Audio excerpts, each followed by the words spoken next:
예수를 믿으면 좋은 일이 생기고 복받고 잘 돼야 되는 것이 맞기는 맞습니다. 그런데 예수를 믿어도 우리가 신앙생활을 잘하고 교회를 열심히 다님에도 불구하고 살금살금 우리의 삶 속에 여러 가지 어려운 일이 찾아올 때가 있습니다. 그러면 불신자들에게 찾아오는 것은 그냥 찾아가는 거라 그러고, 왜 우리 믿음의 사람들에게 그런 것이 찾아올까? 또 그것을 우리는 어떻게 해석을 해야 될까? 또 그것을 우리는 어떻게 극복해 나갈까? 그런 이야기를 좀 하려고 그럽니다. 우리 사람들은 세 가지의 악재가 있습니다. 죄의 권세, 사망 권세, 사단의 권세가 우리 가운데 있으면서 에베소서에서 말씀하신 것처럼 우리는 본질상 진노의 자녀라는 거예요. 참 이게 놀라운 얘기 아닙니까? 잘났든 못났든 아이건 어른이건 남자건 여자건 본질상 진노의 자녀. 그렇게 우리가 태어나면서부터 진노의 자식이라는 딱지를 달고 태어난다, 그런 이야기예요. 놀라운 얘기 아닙니까? 그런데 하나님께서 이 땅을 사랑하시고 긍휼히 여기시면서 독생자 예수님을 이 땅에 보내십니다. 그리고 성자 예수님을 이 땅에 오셔서 우리가 담당해야 될 모든 죄의 짐, 고난 다 담당하시고 십자가도 죽으시면서 죄 문제를 정리를 하십니다. 그리고 또 하나님은 성령을 믿는 사람들에게 보내시면서 예수님을 믿게 하고 고백하게 하고, 예수님 하나님의 아들임을 고백하게 하고, 예수님의 죽으심은 내 죄를 위해서 죽으셨다는 것을 고백하게 하고, 우리가 죽을 수밖에 없는 죄인이라는 사실을 고백하게 하고, 그리고 그 성령님은 우리가 하나님의 나라에 가는 그 순간까지 우리를 함께 하시면서 인도해 가시는 그분이 바로 성령 하나님이시죠. 그래서 우리는 이렇게 성삼위 하나님을 믿고 깨달아가면서 여러 가지 우리 가운데 주시는 축복이 있습니다. 먼저는 죄사함, 의롭게 됨, 거듭남, 하나님의 자녀됨, 그리고 천국 백성됨, 이런 축복이 우리 가운데 그렇게 찾아와요. 그러면서 말씀드린 것처럼 우리는 본래 본질상 진노의 자녀였지만 예수님을 믿어서 거듭나서 새로운 피조물이 되면서 이제 본질상 진노의 자녀가 아닌 하나님의 자녀, 거듭난 백성, 새로운 피조물, 이렇게 신분의 변화와 신분의 상승이 우리 가운데 찾아온다, 이렇게 볼 수가 있어요. 그래서 믿음이라고 하는 것은 결국 하나님과 연결되는 거다, 하나님과 관계성 속에 들어가는 거다, 또 하나님과 소통 속에 들어가는 거다, 이렇게 볼 수가 있어요. 그래서 하나님을 아버지라 부르고, 또 우리는 그의 기르시는 자녀로서 그런 자기 정체성과 자기 확인이 분명히 필요한 거죠. 그러면 어쨌든 그렇게 우리가 예수님 믿어서 신분의 변화가 생기고 또 이렇게 하나님과 연결된 삶을 살게 되었다. 근데 다 좋은 건데, 그래서 우리가 예수님을 믿어서 이렇게 의롭게 되었다, 거듭났다, 이제 그런 것도 주어지지만 구체적인 것으로 우리 가운데 무엇이 찾아오는가 하면은 예수를 믿으면서 잘 되고 복받고 형통하고 병도 낫고 자식들도 다 잘 되고, 그런 어떤 구체적이고 가시적인 그런 축복이 우리 가운데 찾아오는 거예요. 그래서 우리가 흔히 기복신앙 이렇게 얘기하면서, 기복이라는 말은 복을 빈다, 그런 얘기잖아요. 복을 기대한다, 복을 구한다, 이제 그것이 기복신앙인데, 이제 기복신앙을 조금 이렇게 비하하고 이제 그것을 좀 무시하는 그런 경향이 살짝 있기는 하지만, 그 기복신앙을 비하하면 안 됩니다. 아니, 우리가 육신을 갖고 세상을 살면서 육신이 있으니까는 어제 먹을 것도 필요하고 건강도 필요하고 평안함도 필요하고, 그래서 평안함이 필요해서 평안함을 빌고, 병 낫기로 해서 그렇게 치유를 기다리고, 그리고 또 어떤 일을 시작해서 그것이 형통하도록 위해서 기도하고 구한다는 것은 절대로 나쁜 것이 아니에요. 반드시 그렇게 해야 되는 겁니다. 기복신앙이 나쁜 것 아니에요. 그렇게 구하시길 바래요. 근데 기복신앙이 왜 이렇게 자꾸 이렇게 좀 무시되고 좀 그것을 비하하는 말이 있는가 하면은, 기복신앙에만 머물러 있기 때문에 그러는 거예요. 복을 구하는 것은 좋은데, 예수 믿어서 다 복받고 좋은 일이 많아지는 것도 좋은데, 그것만 구하고 거기에만 머무르려고 하니까 그 문제가 되는 겁니다. 그래서 그것을 좋지만 그걸 구하는 것이 맞지만 그 이상의 것을 우리가 한번 가보자라는 말씀을 드리고 싶은 겁니다. 그래서 우리는 흔히 이런 말을 해요. 예수 믿으면 무슨 좋은 일이 있냐? 예수 믿으면 돈이 나오냐? 떡이 나오냐? 그렇게 불신자들이 말을 할 때 또 우리도 스스로 그렇게 넋두리를 할 때 우리는 확실한 대답을 갖고 있어야 돼요. 맞다. 예수 믿으면 돈도 나고 떡도 나온다. 예수 믿으면 병나? 낫는다. 예수 믿으면 귀신이 떠나간다? 떠나간다. 우리 그렇게 믿어야 되고 고백해야 되고 흔들림 없는 우리의 믿음을 갖고 있어야 되고 혹시 불신자들이 예수 믿으면 떡이 나오냐 돈이 나오냐라고 물을 때 떡도 나오고 돈도 나온다라고 말을 할 줄 알아야 돼요. 왜 그런가 하면은 그것이 사실이니까 성경에 그렇게 말씀하고 있잖아요. 요한 3서에서 살아난 자가 내 영혼이 잘됨 같이 범사가 잘되고 강건하게 되기를 내가 간구하노라. 그러니까는 영혼이 잘된 같이 예수 믿어서 우리 영혼이 잘 됐어요. 범사도 잘되고 강건하고 성경에서 그렇게 말을 하고 있잖아요. 그리고 복을 받으라고 말씀하시고 있잖아요. 또 우리가 구약성에서 그 유명한 야베스의 기도, 그 유명한 기도잖아요. 여호와의 손이 내게 임하시며 복의 복을 더하여 주옵소서. 삶의 지경을 넓혀 주옵시고 환난에서 벗어나 근심이 없게 하옵소서 라고 기도했더니 그렇게 됐다는 거잖아요. 야베스가 그렇게 됐다는 거잖아요. 그러니까는 이렇게 구체적이고 가시적인 축복이 우리 가운데 온다는 것을 성경을 그렇게 말씀하고 계세요. 또 출애굽기 20장을 보면은 그 10계명을 주시는 그 장이 출애굽기 20장이잖아요. 10계명. 그러면서 그 10계명을 말씀하시기 전에 뭘 말씀하세요? 너희가 나를 사랑하고 내 계명을 지키면 천대까지 은혜를 베푸시겠다는 거예요. 그럼 이 말이 뭐예요? 여호와 하나님을 섬기고 예수 그리스도 안에서 믿음으로 살면 자식들에게 보호 준다는 거잖아요. 그것도 뭐 선호대 아니고 천대까지 은혜를 베푸시겠다. 그렇게 말씀을 하시고 계세요. 그러면서 또 복음서에서는 구하라 두드라 찾으라 말씀하시고 구하는 자에게 좋은 것을 주시지 않겠냐 이렇게 말씀하고 계세요. 좋은 것. 그러니까는 아버지 되는 하나님께서 자녀된 우리들에게 좋은 것도 주시고 싶어 하시고 먹을 것도 주시고 싶어 하시고 돈, 재물, 형통케 되는 것, 자식들 다 잘 되는 것 그렇게 구체적이고 가시적이고 물질적인 것을 아버지 된 하나님이 우리 가운데 주시기를 원하시고 있고 실제로 주시고 있고 성경에서는 그래서 구하라고 말씀하시고 있고 예수 믿어서 그렇게 구체적이고 가시적인 축복이 우리 가운데 온다고 하는 것을 성경은 분명히 말씀하고 계세요. 말씀하고 있기 때문에 기복신앙을 무시하면 안 되는 겁니다. 그리고 더해서 병도 낫는다고 말씀을 하시고 있어요. 그래서 불신자들이 예수 믿어 병 낫냐? 물어보면 낫는다고 말을 해야 돼요. 이게 사실이니까 성경에 그렇게 말씀하고 계시니까 이사야서 말씀하시기를 그가 징계를 받음으로 우리가 평화를 누리고 그가 채찍에 맞음으로 우리가 나음을 입었다 그랬잖아요. 그리고 또 여호와는 치료하신 여호와라 말씀하시고 여호와 라파의 하나님 말씀하시고 있고 말라기에서는 치유의 광선을 비춰줘서 외양간에서 나온 성회처럼 기뻐 뛰리라 말씀하시고 있잖아요. 그리고 또 복음서에서 예수님께서 우리의 연약한 것을 담당하시고 우리의 병을 짊어졌다고 말씀하시고 있어요. 그리고 그가 징계를 받음으로 우리가 평안을 누리고 그 채찍에 맞음으로 우리가 나음을 입었다고 말씀하시면서 신구약 성경 공통적으로 믿는 자에게 치유를 주시고 하나님은 능히 치유하시고 치유할 수 있는 하나님으로 묘사를 하고 있는 겁니다. 예수 믿어서 병 낫냐? 낫는다고 말을 해야 돼요.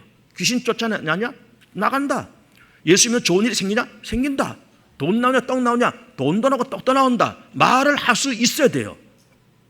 정말 그럴까? 그게 맞는 말일까? 그렇게 생각하면 안 됩니다. 성경에 그렇게 말씀하고 있잖아요.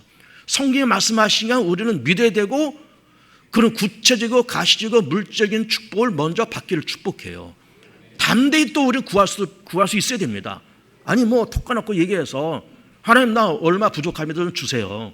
하나님 나 이번에 뭘 해야 되는데 집도 옮기고 뭐 이렇게 해야 되는데 얼마 필요합니다.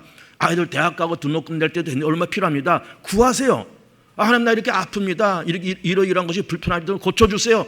구하세요. 그럼 치유의 광선이 빚어진다는 거잖아요. 그러면서 나아서 외양간에서 나온 송아지처럼 기뻐 뛰는 여호와의 치유하심이 있다고 말씀을 하시고 있는 거잖아요. 그러니까는 성경에서 그렇게 말씀하신 것을 누려야 됩니다.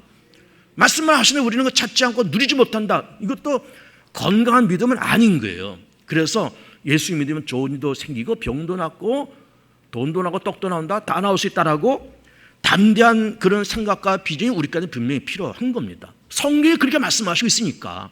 그리고 뭐 저나 여러분들이나 예수 믿어서 복받은 가정들이 한둘입니까? 우리 교회만 해도 예수 믿어서 복받은 가정들이 한둘이에요.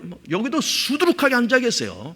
뭐 우리 교회 외에도 다른 교회도 다른 지역에서도 예수 믿어서 정말 이렇게 기적적인 은사를 체험하고 하나님의 놀라운 어떤 응답을 체험하고 병 낫고 물질적인 축복받은 그런 일들이 부지기수로 많은 겁니다. 그래서 우리는 먼저 우리가 본질상 진리의 자녀인 우리가 예수 믿어서 신분이 변화되었다, 신분이 상승되었다. 그리고 동시에 예수 믿어서 구체적이고 물질적인 복이 온다. 예수 믿으면 복 받고 병도 낫고 다 잘 된다. 자식들도 다 잘 된다. 복 받는다. 라고 하는 것을 기본적으로 깔아놔야 돼요. 이거를 쭉 깔아놓고 깔아놓는 것으로는 끝나지 말고 그걸 누리시기를 축복해요. 누린다는 말은 뭘까요? 그것을 내 것으로 만든다는 거예요. 하나님의 말씀을 내 것으로 만드는 거예요. 하나님의 말씀이 그냥 기록된 성경, 이거 뭐 그냥 기록된 말씀이지, 그냥 하나님이 좋은 말씀 하셨지 뭐 어디 나쁜 말씀 하셨겠나 하면서 그냥 기록된 말씀을 이렇게 놓고 보고 전혀 누리지 못한다 그러면 이것도 문제가 큰 거예요. 그래서 기록된 말씀을 내 것으로 만들고 내 것으로 누리면서 여러분의 것으로 만들기를 축복해요. 그래서 정말로 예수를 믿어서 그 영혼이 잘된 거지, 범사가 잘되고 강건케 되고 자식들 다 잘되고 돈도 벌고 사업에서 성공하고 그렇게 될 수 있고 그렇게 되는 것을 누려야 된다, 그럴 수 있다라고 일단 그것을 밑바닥에 딱 깔아놓고 우리가 출발을 해야 되는 겁니다. 그런데 이제 이게 문제죠. 두 번째부터 문제가 발생합니다. 그러면 그렇게 모든 것이 형통하고 잘 되는 것 좋은데 실제로 우리 가운데 늘 좋은 일만 그럼 있는가? 라고 하면 그렇지가 않은 거예요. 살짝 우리에게도 힘들고 어렵고 넘기 힘든 그런 일들이 살금살금 찾아와요. 이게 왜 올까? 분명히 예수 믿으면 다 형통하고 좋은 일 생기고 돈도 벌고 병도 낫고 다 좋을 텐데 왜 그런 일이 나한테 찾아올까? 거기에 대해서 우리는 어떻게 답을 찾아야 되는가 하면 성경을 통해서 또 답을 찾아야 돼요. 어디서 답을 찾으려고 그런가 하면 어쨌든 우리가 믿어서 구원받아서 하나님과 교통되고 소통되는 사람이 된 것까지는 좋은데 예수 믿고 거듭난 하나님의 백성들에게도 어렵고 힘든 우한 질구가 찾아올 수 있다라고 하는 것을 일단 그것도 알아야 돼요. 그러니까 예수 믿어서 좋은 일만 생긴다, 복 받는다, 또 기복적인 신앙, 복 받는다, 이것도 붙잡아야 되고, 그러나 예수 믿고 열심히 교회 다니고 하지만 그럼에도 불구하고 이런 세상의 우한 질구가 나한테 찾아올 수 있다라고 하는 것도 인정을 해야 돼요. 왜? 성경이 그렇게 말씀하시니까. 오늘 성경 본문을, 오늘 설교 본문을 시편 27편을 정했는데 이게 그 유명한 다윗의 시입니다. 여러분 그 말씀 한번 보실래요? 27편 봤는데 2절 보세요. 악인들이 내 살을 먹으려고 내게로 왔으나, 이 누가 하는 얘기예요? 다윗이 고백하는 얘기예요. 흉악범이 고백하는 얘기? 아니에요. 다윗이 고백하는 얘기예요. 믿음의 사람이고 하나님께로부터 선택받은 다윗에게 누가 찾아왔다고요? 다윗의 살을 뜯어 먹으려고 오는 원수들이 있었다는 거예요. 이게 참 너무 적나라한 표현 아닙니까? 다윗의 살을 뜯어 먹으려고. 그리고 3절 보면 군대가 일어났다. 그리고 중간에 전쟁도 일어났다. 뭐 군대도 일어나고 뭐 대적자도 일어나고 전쟁도 일어나고, 누구한테? 다윗한테. 5절을 보시면 뭐라고 되어 있어요? 여호와께서 환난 날에 환난도 찾아왔다는 거예요. 그러니까 지금 몇 절을 계속 보면 믿음의 사람이여 택함 받은 신실한 다윗의 인생 속에 대적자들, 뭐 살을 뜯어먹으려고 오는 대적자들, 전쟁, 그리고 환난, 이것이 다윗의 삶 속에 찾아왔다는 겁니다. 뭐 그것뿐만입니까? 우리가 잘 아는 욥은 안 그래요? 욥은 우스 땅에서 참 신실하고 여호와 하나님을 섬기는 사람이고 악에서 떠난 사람이고, 뭘로 봐도 참 도덕적인 면이나 인격적인 면이나 신앙적인 면이나 참 좋은 사람인데 그 사람에게도 환난이 찾아와요. 그래가지고 뭐 자식들 다 죽잖아요. 그리고 종들도 잡혀가고 죽고 재산 다 날아가고, 욥은 병도 들고 그렇게 된 겁니다. 누구한테? 욥한테. 아니 무슨 흉악범한테, 무슨 연쇄 살인범한테 그런 일이 찾아왔으면 그 천벌받았어. 그렇게 말을 할 수 있겠지만 욥이라는 사람한테 그런 일이 찾아왔다니까요. 하나님의 사람, 믿음의 사람 다윗한테 이런 일이 찾아왔다니까요. 그것뿐만입니까? 우리가 신약성을 보면, 복음서를 보면 이런 말이 있으면 나와요. 악한 자의 밭과 선한 자의 밭이 있다는 거죠. 그리고 그 밭에 비가 왔는데 어디만 비가 왔다? 선한 자의 밭에만 비가 왔다? 아니잖아요. 선한 자에도 악한 자에도 다 비가 왔다는 거예요. 해가 내리쬐는데 선한 자에게만 내리쬐는다? 아니라는 거잖아요. 선한 자와 악한 자에 동시에 해도 내리고 비도 왔다는 거예요. 이 말씀 좀 확장하면은 선한 자와 악한 자의 삶 속에 우한 질고도 동시에 올 수 있다는 그런 얘기예요. 햇빛만 올까요? 비만 올까요? 우한 질고도, 선한 자에도 우한 질고가, 악한 자에도 우한 질고 다 온다 그런 얘기예요. 그래서 복음서에서는 그 모래 위에 지은 집 그리고 반석에 지은 집을 이렇게 나오고 있잖아요. 그러면서 반석에 집을 줬어요. 그럼 반석이라고 하는 것은 어쨌든 예수를 믿은 믿음 위에, 하나님을 섬기는 그 믿음 위에, 정말 정직하고 신실하게 믿음으로 살겠다는 신앙 고백 위에 그 집을 줬다는 것 아니에요. 그런데 집을 줬으면 홍수 오지 말아야 되죠. 태풍 오지 말아야 되죠. 저 모래 위에 지은 어리석은 사람에게만 홍수가 나고 태풍이 오고 그래야 되는 건데 성경은 그렇게 말씀하고 있지 않아요. 비가 내리는데 태풍이 오는데 반석에 지은 그 사람에게도 태풍이 찾아오고 모래 위에 집을 지은 그 사람에게도 태풍과 홍수가 왔다는 거예요. 다만 그 결과가 다르다는 거죠. 반석에 집을 지은 사람은 태풍과 홍수가 왔지만 무너지지 않는 견고 있고, 모래 위에 집을 지은 사람은 무너져서 흔적조차 없이 사라졌다는 결과가 다르더라 그런 이야기예요. 그래서 우리는 우선 제 설교가 지금 어떻게 진행되는가 하면 예수 믿어 신분이 변화되었다. 좋아요. 그래서 내 영혼이 잘된 거죠. 범사가 잘 된다. 좋습니다. 그래서 영적으로 복받고 또 물질적이고 가시적이고 또 병 낫고 다 잘 된다. 예수 믿어 돈도 난다. 떡도 난다. 이것이 맞는 말인데 동시에 예수님을 믿고 열심히 신앙생활하고 그래도 우한 질고가 우리 가운데 찾아올 수 있다라는 것도 인정을 해야 돼요. 찾아올 수 있다. 찾아올 수 있다.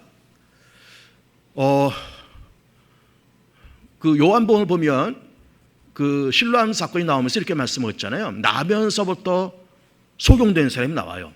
그래서 이 사람들이 이렇게 묻습니다. 예수님에게 이 사람이 이렇게 나면서부터 소경된 까닭이 이 사람이 자기의 죄 때문에 그런 겁니까? 아니면 그 부모의 죄 때문에 그런 겁니까? 라고 물어요. 근데 예수께서 뭐라고 말씀하세요?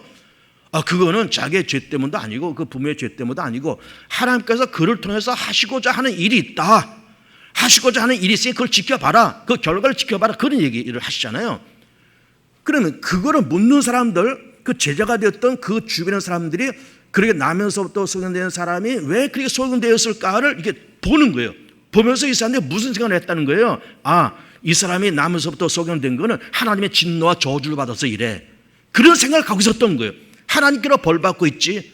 하나님께로도 좀 채찍맞고 있어.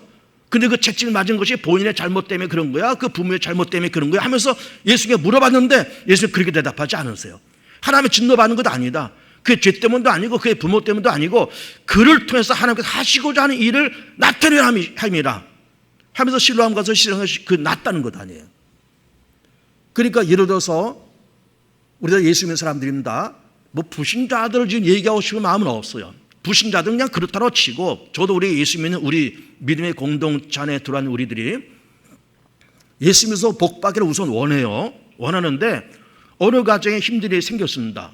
사업을 했는데 다 말아먹었다는 거예요. 빚더미에 앉았다는 거예요. 또 뭐 집안에 누가 병들어서 지금 뭐 입원하고 뭐 수술하고 중병이 걸리고 때로는 시한부 인생도 됐다는 거예요. 때로는 가족 중에 누가 죽을 수도 있어요. 그러면 우리는 그런 걸 보면서 저 집 하나님께로부터 심판과 저주와 하나님의 진노를 받고 있구만 라고 쉽게 평가할 수 없더라 그런 얘기예요. 그 쉽게 평가하지 마세요. 물론 불신자들에게는 쉽게 평가할 수 있습니다. 그래 뭐 너희들이야 본질상 진노의 자녀니까 신분의 변화가 아직은 없잖아요. 본질상 진노의 자녀니까 하나님의 진노, 하나님의 심판 얼마든지 봐도 있지만 우리는 신분에 달라졌다니까요. 하나님의 자녀요 거듭난 사람이고 신분의 변화와 신분의 상승된 우리들이고 믿음을 통해서 하나님과 관계성과 소통 속에 들어와 있는 우리이기 때문에 복 받는 것은 기본이고, 그러나 여러 가지 우한 질과 우리 가운데 이게 피해가면 좋을 텐데 피해가지 못하고 이것들도 우리 가운데 찾아올 수 있다. 찾아왔을 때 이거를 쉽게 우리가 판단은 안 된다. 저 집은 이제 망할 거야. 하나님의 심판을 받고 있구만. 그렇게 평가하면 안 된다, 그런 얘기예요. 그러면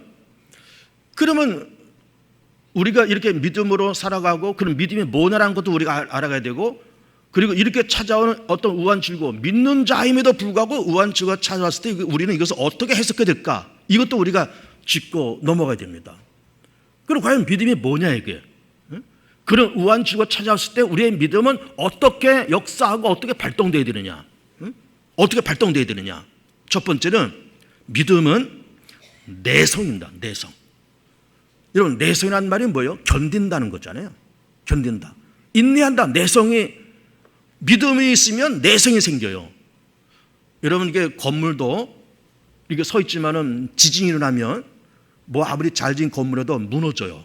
그래서 요즘 우리나라도 그렇고 뭐 여기저기 지진들이 많이 일어나가지고 아마 이제 갈수록 이 건축법이 점점 강화되어 가고 있습니다. 그래서 그전에는 내진 설계 없어도 뭐 건축허가 다 나고 그랬지만은 이제는 지진이 자꾸 일어나니까 내진 설계가 필수적으로 들어오는 거예요. 그러다 보니까 설계비도 많이 들고 건축비도 많이 들어요. 뭐 우리나라도 그런데 지진이 빈번하게 일어나는 일본은 더하죠. 그래서 뭐 진도 7, 여러분 진도 7이 대단한 겁니다. 진도 7, 8이 되어도 넘어지지 않는 그렇게 설계하고 그렇게 시공을 해야만 건축허가가 나고 중고허가가 나게 되어 있어요. 건축법이 점점 어렵고 까다로워지는 겁니다. 어쨌든 그렇게 돼야, 내지는 설계가 돼 있어야 웬만한 지진에 견딘다, 그런 얘기 있잖아요. 그러니까 우리도 세상 살면서 내진 설계가 돼 있어야 된다. 내 가슴 속에, 내 영혼 속에 내진 설계가 돼 있어야 된다니까. 그 내진 설계가 무엇을 통해 가능하다? 믿음을 통해서. 내가 예수 믿어 구원받았다, 하나님의 자녀가 되었다, 좋다고 펄펄 뛰어 다니는 거 물론 좋은데 그 믿음이 내 깊어지면서 동시에 뭐가 생겨야 된다고요? 내성이 생겨. 내성이. 별일이 다 생겨도 흔들리질 않아요. 눈 하나 깜짝하지 않아요. 이게 내성이에요. 오늘 본문 한번 봅니다. 다윗이 어떤 내성을 가진 인간인가 한번 보세요. 3절을 보세요. 자, 군대가 나를 대적하여 진칠지라도 내 마음이 어떻다? 두렵지 않다. 전쟁이 일어나 나를 치료할지라도 나는 오히려 뭐하다? 태어나다. 두렵지 않다. 태어나다. 이렇게 말하고 있어요. 누가? 다윗이. 전쟁이 일어났다는 거잖아요. 환란이 일어났다는 거잖아요. 살을 뜯어 먹으러 왔다는 것 아니에요. 근데 난 두렵지 않다는 거예요. 그런데 난 오히려 태어나다, 안전하다. 그렇게 내성을 갖고 있어요. 믿음은 곧 내성입니다. 우리가 산을 등산하다 보면 산에 거대한 바위들이 있어요. 그 바위들은요, 비가 오나 눈이 오나 추우나 더우나 번개가 치나 태풍이 오나 늘 거기 있어요. 꿈쩍도 안 하고 있어요. 흔들리지도 않아요. 그런 사람, 그런 내성 있는 그 믿음, 이게 진짜 믿음이에요. 내성 있는 믿음이 되시기를 축복합니다. 우리나라가 지난 세기에 참 어려운 일을 많이 겪었잖아요. 뭐 일제강점기, 6.25 전쟁, 그리고 전쟁 끝나자마자 또 이게 군사정권, 그런 어려운 일을 많이 겪었습니다. 그럼에도 불구하고 나라가 이렇게 건강했으면서 이렇게 2024년도를 지나오면서 경제 규모 10번째, 그리고 노벨상도 2개씩 받는 그런 나라가 되었어요. 참 고맙고 감사한 거잖아요. 이렇게 작은 나라, 일제강점기 때 다 털리고 6.25 때 다 불타고 그런 나라가 이렇게 경제 10번째 순위 되는 그런 나라 우뚝 섰다는 것이 얼마나 감사하고 감격스러워요. 근데 그게 그냥 된 것이 아닙니다. 그냥 된 것이 아니고 그렇게 어려울 때 우리의 믿음의 선배, 우리의 믿음의 조상들이 교회를 지키고 교회에서, 기도원에서, 산골짜기에서 밤을 지새면서 금식하면서 그러면서 나라 민족의 안녕과 평을 해서 기도했고, 그분들의 흔들림 없는 기도와 흔들림 없는 믿음이 바탕이 되어서 우리나라가 지금 이렇게 서 있는 것을 믿기를 축복해요. 이렇게 서 있는 겁니다. 그분들이 정말로 밤을 지새가면서 밥을 굶어가면서 기도원에서 산에서, 뭐 우리 그전에 그런 말 했잖아요. 뭐 산에 가서 소나무 뿌리 하나 뽑는다, 그런 말 흔히 했잖아요. 근데 이게 그냥 지나간 말이 아니에요. 진짜 그분들은 막 나무 하나 붙들고 이 나라를 구해달라고, 이 나라를 보살펴달라고 그렇게 나무를 흔들면서 그렇게 기도했어요. 그래서 흔들림 없는 우리 믿음의 조상들의 눈물과 땀과 그 헌신을 통해서 이 나라가 이만큼 서 있는 것을 바라보면서 본받으시고 하나님께 감사하며 그렇게 살아가는 여러분들 되시길 축복합니다. 우리가 이제 그 전에 그 사도행전을 이제 봤잖아요. 수요일날 사도행전을 읽으면서 지금 고린도 후서를 지금 보고 있는데 사도행전 보면 사도 바울의 1차 전도행, 2차 전도행을 봤어요. 그 2차 전도행이 끝날 즈음에 이제 바울이 마지막으로 예루살렘을 들어가요. 그것이 2차 전도행의 마지막 여정인데 거기 들어가려고 했더니 바울의 제자가 바울을 말립니다. 선생님 들어가지 마십시오. 지금 선생님 지금 들어가시면 지금 저 예루살렘에서 선생님을 죽이기 전까지는 먹지도 않고 마시지도 않겠다라고 단식 투쟁하는 사람들이 40명씩은 있습니다. 이렇게 얘기를 하는 거예요. 40명. 한두 사람도 아니고 40명이 밥을 굶으면서 바울을 죽이려고. 여기 이제 다윗도 원수들의 살을 뜯어먹으려고 왔다는 그 말처럼 바울도 마찬가지. 자기 바울의 살을 뜯어먹으려고 40명 넘는 그 사람들이 으르렁거리고 있더라. 그런 얘기예요. 그 우리 같으면 겁이 나서 도망가든지 뭐 딴 길로 가든지 포기하든지 그럴 텐데 바울은 그래도 뚜벅뚜벅 예루살렘을 향해서 걸어가요.